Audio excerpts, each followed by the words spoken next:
Tematik kelas 5, tema 3, subtema 2, keragaman adat istiadat di Indonesia dan pembangunan sosial budaya. Assalamualaikum warahmatullahi wabarakatuh. Selamat pagi anak-anak, bagaimana kabar kalian hari ini? Semoga kalian dalam keadaan sehat walafiat. Nah, hari ini kita belajar kembali dengan Bu Rosita dalam pembelajaran tematik tentang keragaman budaya yang ada di Indonesia. Nah, sebelum kita mulai pembelajaran, kita membaca basmalah dulu ya. Bismillahirrahmanirrahim. Tujuan pembelajaran kita kali ini adalah kalian dapat menganalisa hubungan keragaman budaya dengan Bhinneka Tunggal Ika. Kalian juga bisa mengenal keragaman adat istiadat yang ada di Indonesia. Kalian juga dapat menyebutkan adat istiadat yang ada di daerah kalian, serta kalian dapat menjelaskan upaya yang dilakukan untuk menjaga dan melestarikan budaya. Masyarakat yang tinggal di suatu daerah memiliki keragaman, namun adanya interaksi sosial antara satu yang lainnya membuat masyarakat saling menyapa, bekerja sama, dan tolong-menolong, hingga timbul rasa kebersamaan dan kekeluargaan. Kondisi tersebut memunculkan adat dan tradisi yang menjadi sebuah kebiasaan yang turun-temurun diwariskan oleh nenek moyang. Kebiasaan yang mengikat masyarakat dan berlangsung dalam waktu yang cukup lama ini disebut dengan adat istiadat. Adat istiadat merupakan kebiasaan sosial yang sejak lama di dalam masyarakat yang tujuannya mengatur tata tertib dalam masyarakat tersebut. Adat istiadat setiap kelompok masyarakat bisa sama atau berbeda dengan yang satu dengan yang lainnya. Salah satunya adalah tradisi masyarakat Yogyakarta, khususnya di daerah Gunung Kidul, yaitu tradisi sambatan dan grebuhan. Sambatan merupakan kegiatan gotong royong warga dalam rangka membantu sesama yang tertimpa musibah atau sedang melakukan pekerjaan besar. Contohnya membangun rumah, hajatan, panen, dan sebagainya. Sedangkan grebuhan adalah sebutan lain dari kerja bakti, yaitu kegiatan gotong royong yang dilakukan untuk kepentingan bersama. Contohnya mendirikan pos ronda, membangun jembatan, dan lain-lain. Nah, kegiatan seperti ini anak-anak untuk saat ini sangat jarang dilakukan, terutama di daerah perkotaan. Mengapa demikian? Karena berbagai macam pekerjaan dan kegiatan warga sering dijadikan alasan seseorang untuk tidak mengikuti kegiatan kerja bakti. Namun, biasanya di wilayah pedesaan, budaya sambatan dan grebuhan masih sering dilaksanakan. Apakah ada di tempat kalian?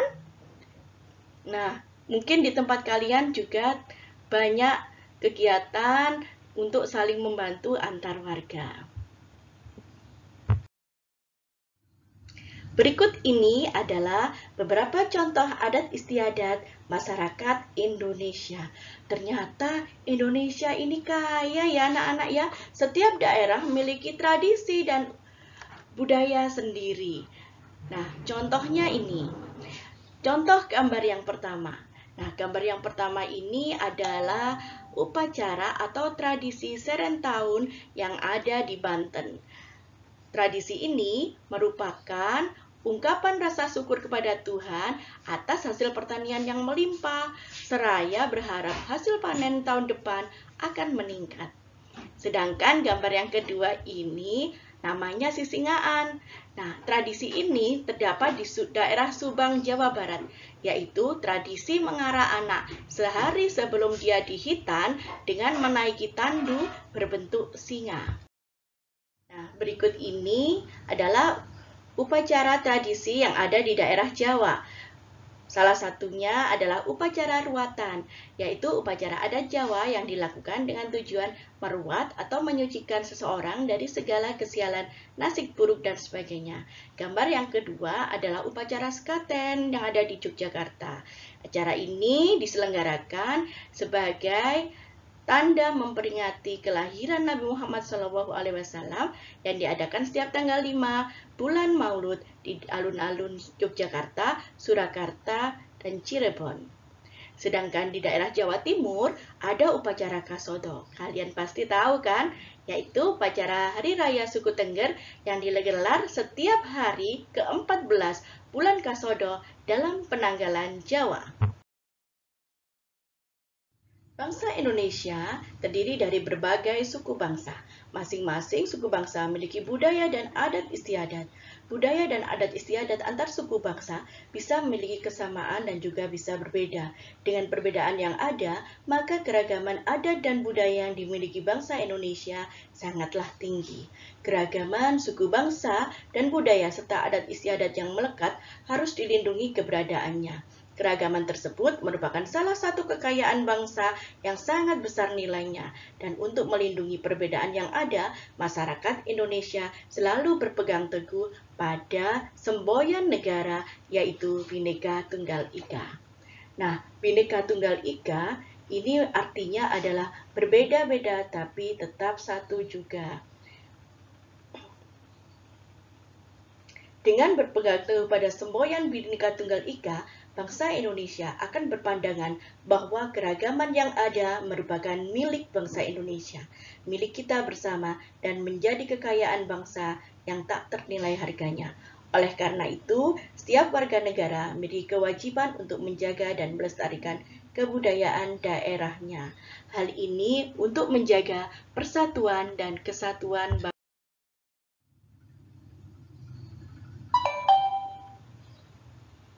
Dengan keberagaman manusia, mereka dapat saling bekerja sama, saling membantu untuk memenuhi kebutuhan hidupnya, baik secara ekonomi, sosial, maupun budaya. Beragam profesi pun berkembang dan mendukung pemenuhan kebutuhan hidup. Bahasa Indonesia yang dipergunakan merupakan salah satu contoh hal yang menjembatani perbedaan sosial budaya yang terdapat dalam masyarakat Indonesia. Karena salah satu ciri yang mudah dikenali dari setiap daerah yang ada di Indonesia adalah bahasa yang digunakan. Setiap suku mempunyai bahasa yang berbeda dengan suku lainnya. Mereka yang sesuku biasanya menggunakan bahasa daerah dalam bergaul. Walaupun mereka menggunakan bahasa Indonesia dalam pergaulan sehari-hari, tetap akan tampak kesukuannya. Kesukuan yang muncul bisa didengar dari logat, ucapan kata, tekanan bahasa, dan sebagainya. Nah, ciri yang lain adalah pakaian tradisional. Tapi hal itu tidak membuat persatuan dan kesatuan bangsa menjadi terputus, tapi malah memperkuat persatuan dan kesatuan bangsa. Dari penjelasan tersebut, kalian sudah dijelaskan bahwa nanti kita akan cari tahu upaya apa saja sih yang harus dilakukan untuk menjaga dan melestarikan kebudayaan daerah. Nah, anak-anak perhatikan gambar berikut ini. Ada dua gambar di situ. Ada anak menari, ada orang yang sedang memainkan alat musik daerah. Dari kedua gambar tersebut menceritakan itu adalah upaya manusia dalam pembangunan sosial budaya.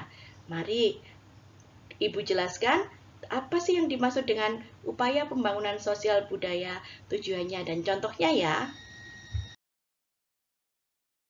Pembangunan sosial budaya adalah suatu proses perubahan sosial budaya yang terencana dan dirancang untuk meningkatkan taraf hidup masyarakat.